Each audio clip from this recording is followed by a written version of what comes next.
ಹುರಳಿಕಾಳನ್ನು ಮೊಳಕೆ ಕಟ್ಬಿಟ್ಟು ಮಸಾಲೆ ಹಾಕ್ಬಿಟ್ಟು ಈ ಥರ ಸಾರು ಮಾಡಿ ನೋಡಿ, ತುಂಬ ಅಂದರೆ ತುಂಬ ಟೇಸ್ಟಿಯಾಗಿರುತ್ತೆ. ಮೊದಲಿಗೆ ಹುರುಳಿಕಾಳನ್ನು ತೊಳೆದ್ಬಿಟ್ಟು ಒಂದಿನ ನೆನೆ ಹಾಕಿ ಅದನ್ನು ಮೊಳಕೆ ಬಡಿಸ್ಕೋಬೇಕು. ಅದಾದಮೇಲೆ ಮಸಾಲೆಗೆ ನಾನು ತೋರಿಸಿರುವಂಥ ಐಟಮ್ಸ್ನ ತೊಗೊಂಡಿದ್ದೀನಿ. ಒಗ್ಗರಣೆಗೆ ಒಂದು ಈರುಳ್ಳಿ, ಒಂದು ಅರ್ಧ ಟೊಮೊಟೊ, ಸ್ವಲ್ಪ ಕೊತ್ತಂಬರಿ, ಮೆಂತ್ಯ ಸೊಪ್ಪು, ಎರಡು ಸೇಳಿರುವಂತಹ ಹಸಿಮೆಣಸಿನಕಾಯಿಯನ್ನು ತೊಗೊಂಡಿದ್ದೀನಿ. ಇವಾಗ ಒಂದು ಕುಕ್ಕರಲ್ಲಿ ಎಣ್ಣೆ ಕಾಯ್ಲಿಕ್ಕೆ ಇಡಬೇಕು. ಕಾದಿರುವಂತಹ ಎಣ್ಣೆಗೆ ನಾನೇನು ಸೀಳಿಟ್ಕೊಂಡಿದ್ದೆ ಅಲ್ವಾ, ಆ ಹಸಿಮೆಣಸಿನ್ಕಾಯಿನ ಹಾಕಬೇಕು. ಆ ಹಸಿಮೆಣಸಿನ್ಕಾಯಿನ ಹಾಕಿಬಿಟ್ಟು ಅದರಲ್ಲಿರುವಂತಹ ಖಾರ ಮುರಿಯೋವರೆಗೂ ಕೂಡ ನಾನು ಆ ಹಸಿಮೆಣಸಿನ್ಕಾಯಿನ ನೀಟಾಗಿ ಫ್ರೈ ಮಾಡ್ಕೊತಿದ್ದೀನಿ. ಅದಾದಮೇಲೆ ಈರುಳ್ಳಿಯನ್ನು ಹಾಕಿಬಿಟ್ಟು ಈರುಳ್ಳಿಯನ್ನು ಚೆನ್ನಾಗಿ ಬಾಡಿಸ್ಕೊತಾ ಇದ್ದೀನಿ. ಈರುಳ್ಳಿ ಚೆನ್ನಾಗಿ ಗೋಲ್ಡನ್ ಫ್ರೈ ಆಗಬೇಕು. ಸೊ ಗೋಲ್ಡನ್ ಫ್ರೈ ಎಲ್ಲ ಆದಮೇಲೆ ನಾನೇನು ಹೆಚ್ಚಿಟ್ಕೊಂಡಿದ್ದೆ ಅಲ್ವಾ, ಆ ಟೊಮೊಟೊವನ್ನು ಹಾಕಿಬಿಟ್ಟು ಇನ್ನೊಂದು ಸರ್ತಿ ಬಾಡಿಸ್ಕೊಂಡು ಅದಕ್ಕೆ ನಾನು ಸಣ್ಣದಾಗಿ ಕಟ್ ಮಾಡಿಟ್ಟಿರುವಂತಹ ಮೆಂತ್ಯ ಸೊಪ್ಪು, ಅದೇ ರೀತಿ ಸ್ವಲ್ಪ ಕೊತ್ತಂಬರಿ ಸೊಪ್ಪನ್ನು ಹಾಕಿಬಿಟ್ಟು ಇನ್ನೊಂದು ಸರ್ತಿ ಒಗ್ಗರಣೆಯನ್ನು ನೀಟಾಗಿ ಚೆನ್ನಾಗಿ ಕೈ ಆಡ್ಕೊತಿದ್ದೀನಿ. ಅದಾದಮೇಲೆ ರುಚಿಗೆ ತಕ್ಕಷ್ಟು ಉಪ್ಪು. ಈಗ ಉಪ್ಪು ಹಾಕೋದ್ರಿಂದ ಟೊಮೊಟೊ ನೀಟಾಗಿ ಬೆಂದ್ಕೊಳ್ಳುತ್ತೆ, ಅದಕ್ಕೋಸ್ಕರ ನಾನು 1 ಸ್ಪೂನ್ ಉಪ್ಪನ್ನು ಹಾಕಿದ್ದೀನಿ ಇಲ್ಲಿ. ಈ ಕಡೆ ಉಪ್ಪು ಹಾಕಿಬಿಟ್ಟು ಟೊಮೊಟೊ ಬೇಯುವಷ್ಟರಲ್ಲಿ ನಾವು ಈ ಕಡೆ ಮಸಾಲೆಯನ್ನು ರುಬ್ಕೊಳ್ಳೋಣ.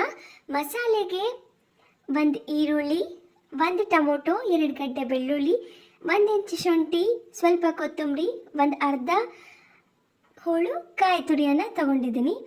ಸೊ ಇದನ್ನೆಲ್ಲ ನೀಟಾಗಿ ಸಣ್ಣದಾಗಿ ಪೇಸ್ಟ್ ಮಾಡ್ಕೋಬೇಕು, ರುಬ್ಕೋಬೇಕು. ಇದೆಲ್ಲ ನೀಟಾಗಿ ರುಬ್ಕೊಂಡ್ಮೇಲೆ ನಮ್ಮದೆಲ್ಲ ಒಗ್ಗರಣೆ ಈ ಕಡೆ ಪೂರ್ತಿ ಬೆಂದೋಗಿರುತ್ತೆ.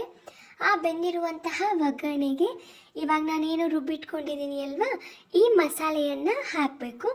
ಈ ಮಸಾಲೆ ಆ ಒಗ್ಗರಣೆಗೆ ಹಾಕುವಾಗ ನೀವು ನೆನ್ಪಿಟ್ಕೊಂಡಿರ್ರಿ, ತುಂಬ ಅಂದರೆ ತುಂಬ ಚೆನ್ನಾಗಿ ಬೇಯ್ಕೋಬೇಕು. ಈ ಮಸಾಲೆ ಒಗ್ಗರಣೆಯಲ್ಲಿ ಎಷ್ಟು ಬೇಯಿಸ್ಕೊತೀವೋ ಅಷ್ಟು ಚೆನ್ನಾಗಿ ಅಂತಲೇ ಹೇಳ್ಬೋದು. ಹಂಗಂತ ಅಂದ್ಬಿಟ್ಟು ತುಂಬ ಜಾಸ್ತಿ ಕೂಡ ಬೇಯಿಸ್ಕೊಳ್ಳೋಕೆ ಹೋಗ್ಬೇಡಿ. ನಿಮಗೆ ನೋಡಿ ಇವಾಗ ಗೊತ್ತಾಗ್ತಾ ಇದೆ, ಕಲರ್ ಚೇಂಜ್ ಆಗುತ್ತೆ. ಕಲರ್ ಚೇಂಜ್ ಆಗೋವರೆಗೂ ಬೇಯಿಸ್ಕೊಂಡು ಅರ್ಧ ಸ್ಪೂನಷ್ಟು ಗರಂ ಮಸಾಲೆಯನ್ನು ಹಾಕ್ಕೊತಾ ಇದ್ದೀನಿ. ಅಂದರೆ ಚಕ್ಕೆ, ಲವಂಗ, ಏಲಕ್ಕಿ ಪುಡಿ ಮಾಡಿಟ್ಕೊಂಡಿರ್ತೀವಿ ಅಲ್ಲ ಅದನ್ನು.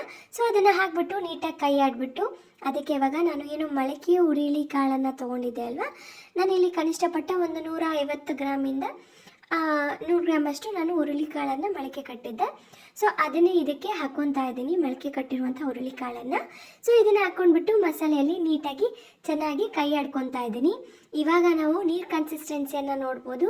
ಅದೇ ಥರನೇ ಇವಾಗ ನಾನು ಉಪ್ಪು ಮತ್ತು ಖಾರವನ್ನು ಆ್ಯಡ್ ಮಾಡ್ತಾ ಇದ್ದೀನಿ. ನಾನು ಇಲ್ಲಿ 1/4 ಚಮಚದಷ್ಟು ಖಾರದ ಪುಡಿ, 1/4 ಚಮಚದಷ್ಟು ಅರಿಶಿನ ಪುಡಿಯನ್ನು ಹಾಕ್ತಾ ಇದ್ದೀನಿ.